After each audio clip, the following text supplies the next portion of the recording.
بسم اللہ الرحمن الرحیم۔ رات کے 2 بجے میں اپنے بھائی کے دوست کے ساتھ گھر سے بھاگ گئی۔ اندھیرے میں کچھ دکھائی نہیں دے رہا تھا۔ میرے عاشق نے ایک ٹوٹی ہوئی قبر کی طرف اشارہ کرتے ہوئے کہا، تم اس کے اندر چھپ جاؤ، میں دوپہر کو تمہیں آ کر لے جاؤں گا۔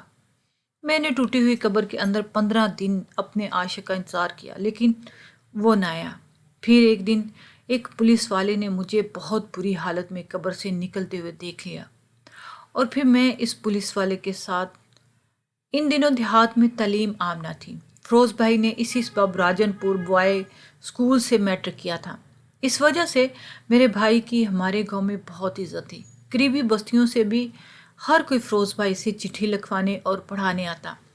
یہ ہلکی سردیوں کے دن تھے۔ میں دھوپ میں بیٹھی سبق یاد کر رہی تھی کہ بھائی کے ساتھ ایک مہمان آیا۔ فروز نے بتایا کہ یہ ہمارے چک کا نیا اسکول ماسٹر ہے۔ جب تک اس کی رہائش کا بندوبست نہیں ہوتا، یہ ہمارے ساتھ رہے گا۔ مطلب یہ کہ یہ ہماری بیٹھک میں قیام کرے گا اور کھانا بھی ہمارے گھر سے کھائے گا۔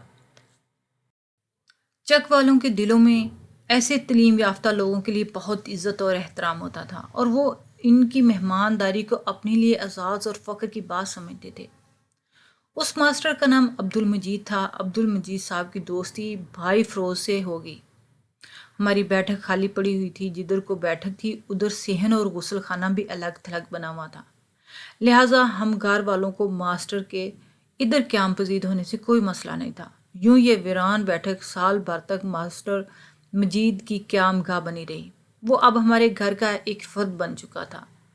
بھائی کا وہ دوست مگر میرا آئیڈیل تھا، کیونکہ اسکول ماسٹر کو میں ایک بے حد اہم اور معزز ہستی کے طور پر دیکھتی تھی۔ میری سہیلی کی شادی جب ایک اسکول ماسٹر سے ہوئی تو اس شخص کا تبادلہ بڑے شہر میں ہو گیا۔ وہ اب ٹھاٹھ سے شہر میں رہتی تھی۔ تب اسے سوچتی تھی کہ اے کاش کہ میں بھی کسی اسکول ماسٹر کی جیون ساتھی بن سکتی۔ اور غرض کے سادہ لو ان پڑھ دیہاتی لڑکیوں کے ایسے ہی خواب ہوتے ہیں۔ مجید خوبرو، خوش لباس اور خوش گفتار تھا۔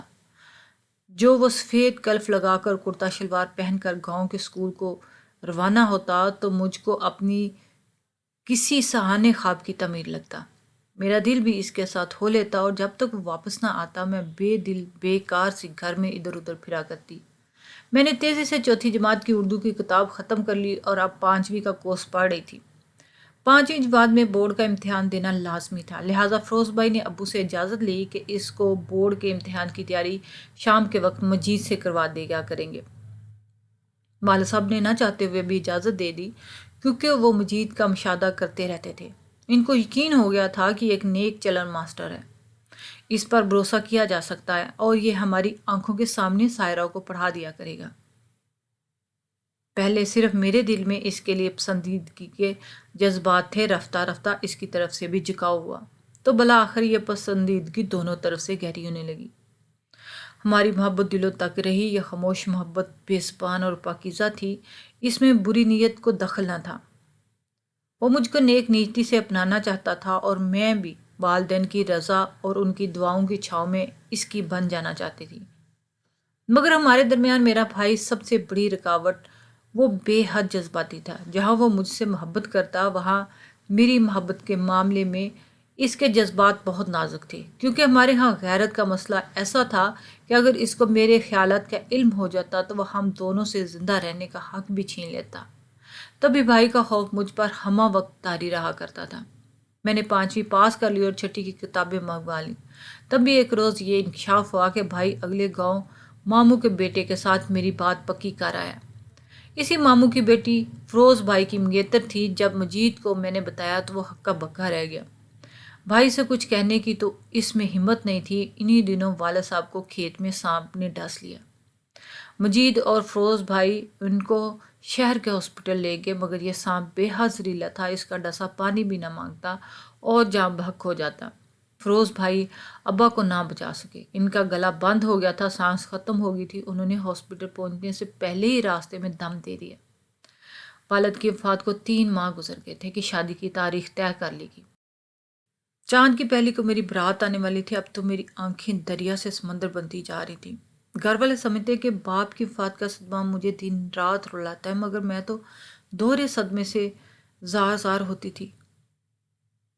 بھائی مجھے مناتا سمجھاتا، مگر میں ان سے یہ بھی نہ کہہ سکتی کہ فیروز بھائی تم یہ کیا کر رہے ہو، میری زندگی کا فیصلہ کرتے وقت مجھ سے ایک بار پوچھ تو لیا ہوتا۔ جس کی دلہن بنائی جا رہی تھی وہ پہلے سے شادی شدہ تھا، میں مگر 15 سال اولاد نہ ہوئی تو دوسری شادی کرنے چلا۔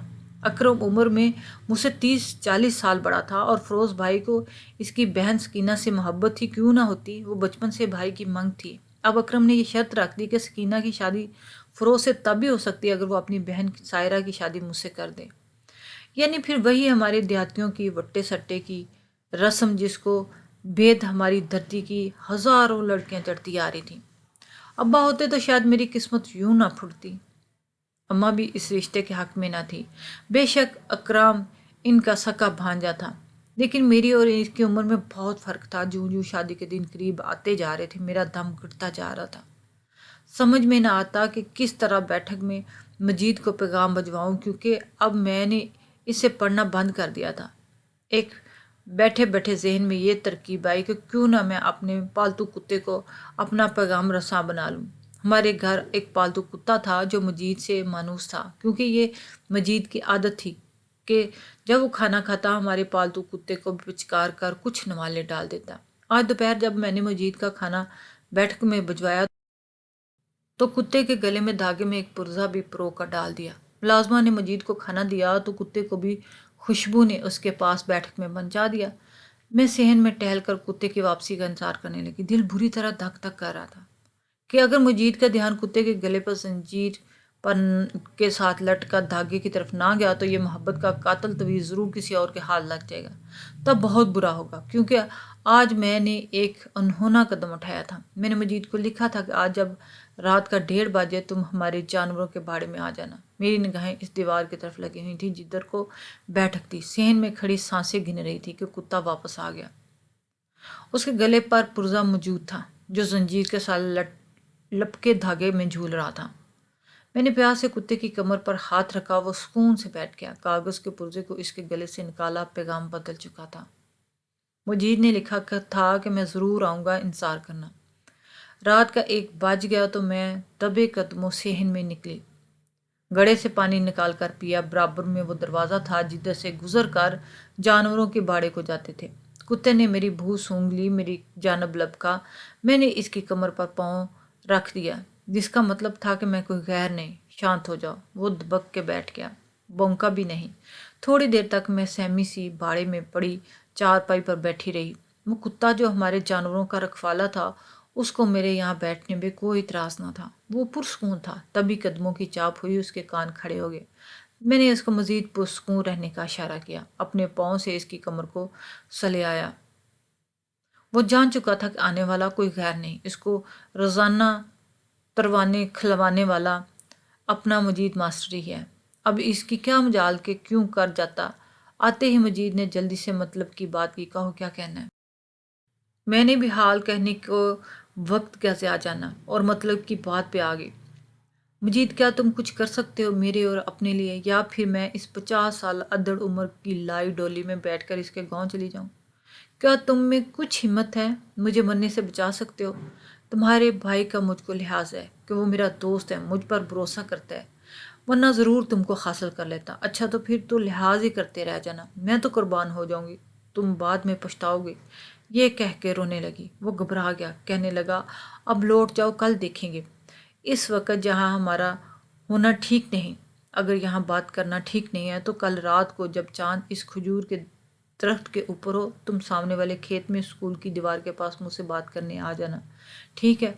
اس نے ایسے کہا جیسے اس کے پیچھے دشمن کی فوج لگی۔ وہ بے حد عجلت میں تھا، پھر بھی میں نے ہاتھ بڑھا دیا۔ اچھا تو پھر وعدہ کرو کہ کل رات کو آؤ گے، اور اپنا ارادہ جو بھی ہو پکا کر کے آنا۔ میں روز روز اس طرح گھر سے رات کو نکل کر کھیتوں میں نہیں آ سکتی۔ یہ محبت کا کھیل جانتے ہو، یہاں پر موت کا کھیل ہوتا ہے۔ جانتا ہوں۔ وہ فوراً یہ کہہ کے باڑے سے باہر نکل گیا۔ اب دن کو تو ملنا دشوار تھا، وہ بلا سبب اور بغیر اجازت ہمارے گھر کے اندر نہیں آتا تھا۔ اس کی رہائش محدود تھی اور میں دل کو باہر نہ جا سکتی۔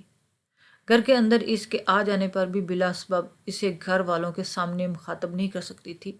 بغیر سوچے سمجھے اگلی رات کو جب چاند سورج درخت کے اوپر پہنچا، کسی دیوانے کی مانند گھر سے نکل کر کھیتوں کی طرف چل دی۔ وہ حسب وعدہ اسکول کی عقبی جانب میرا منتظر کر رہا تھا، جہاں اینٹوں کا ڈھیر پڑا ہوا تھا۔ میں بھی اس کے ساتھ ایک ڈھیر پر بیٹھ گئی۔ چند لمحات گزرے تھے کہ اٹھ کھڑا ہوا، بولا ادھر بیٹھنا بھی ٹھیک نہیں ہے، آگے چلتے ہیں۔ میں بھی بغیر سوچے اس کے ساتھ ہولی اور ہم آگے اور آگے ندی کی طرف بڑھنے لگے۔ ہم دونوں کو پتہ ہی نہیں چلا کہ ہم نے آگے کہاں جانا ہے اور کس پناہ گاہ میں جا کر ہم کو امان ملے گا۔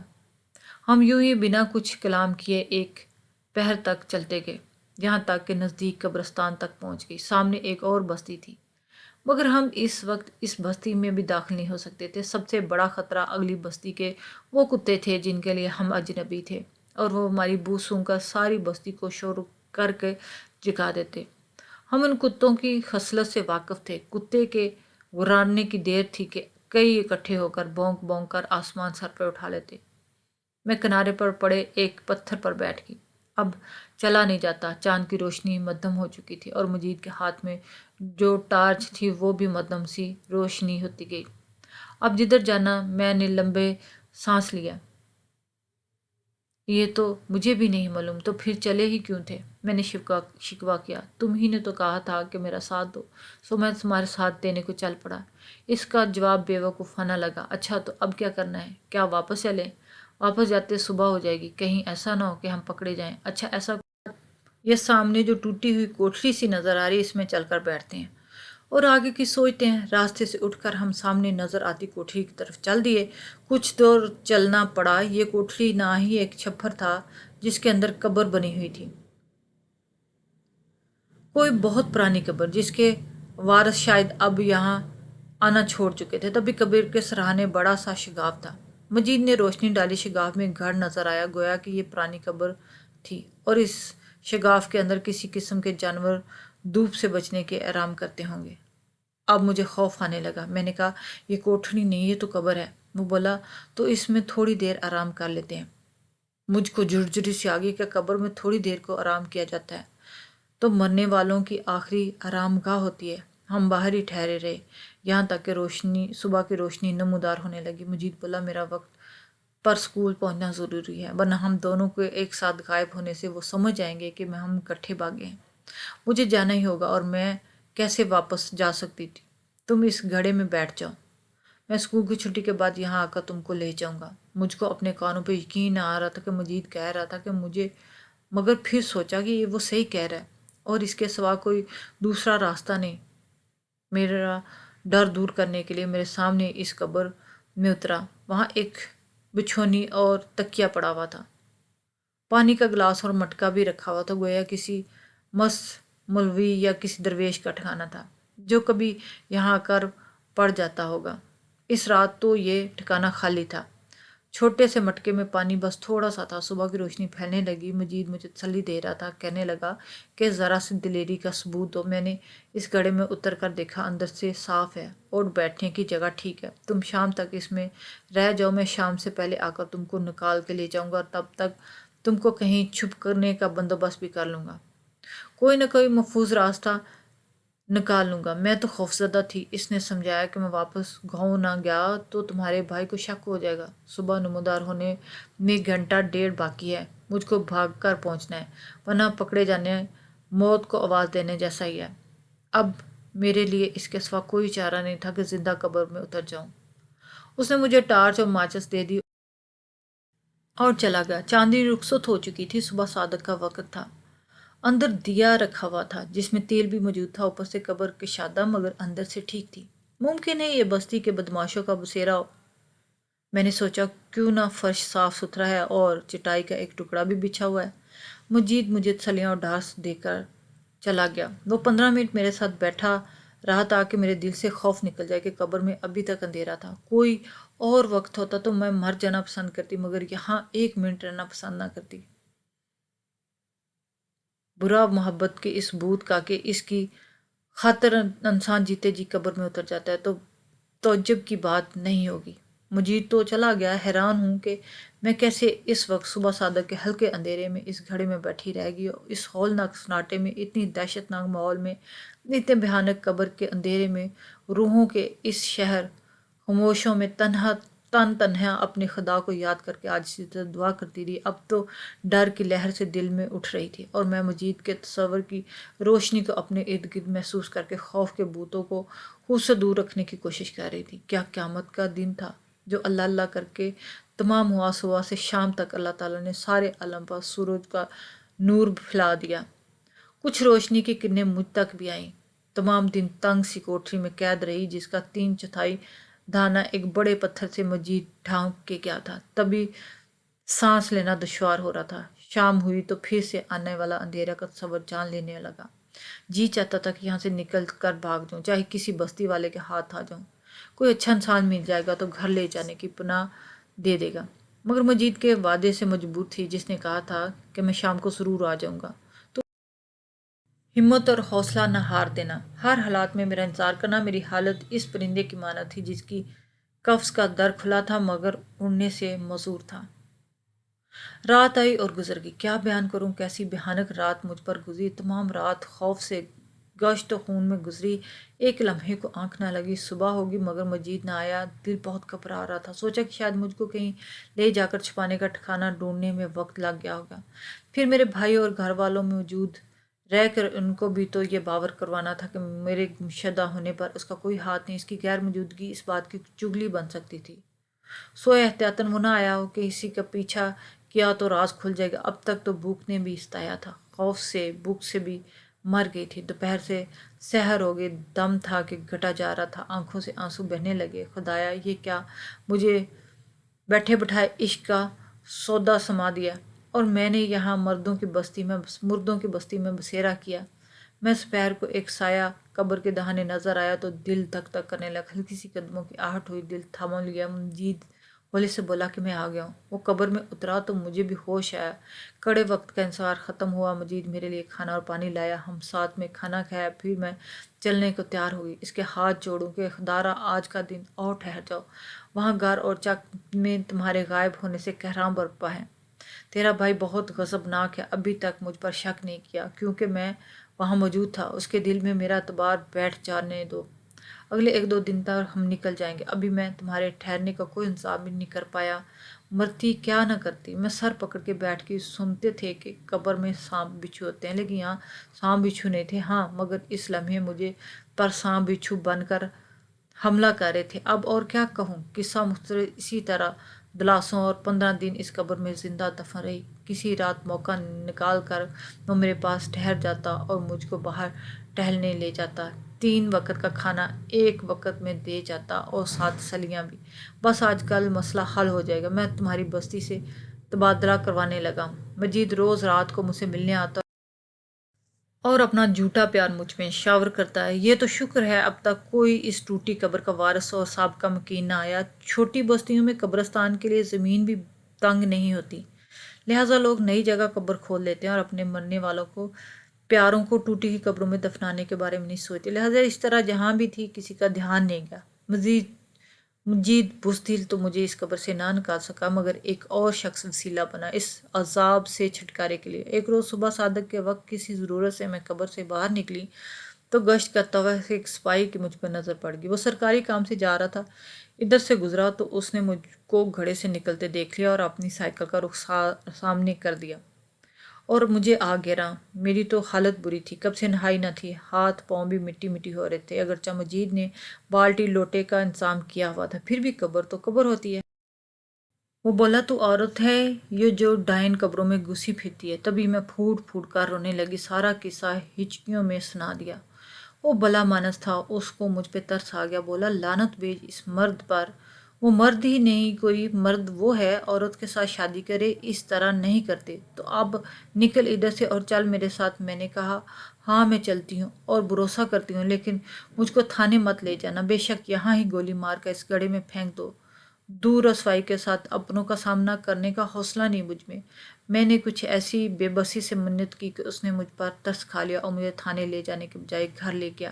وہ اکیلا رہتا تھا، اس کی بیوی مر چکی تھی، وہ 2 چھوٹے بچے جن کو پالنے والا کوئی نہ تھا، وہ یتیم خانے جیسے ایک ادارے میں تھے۔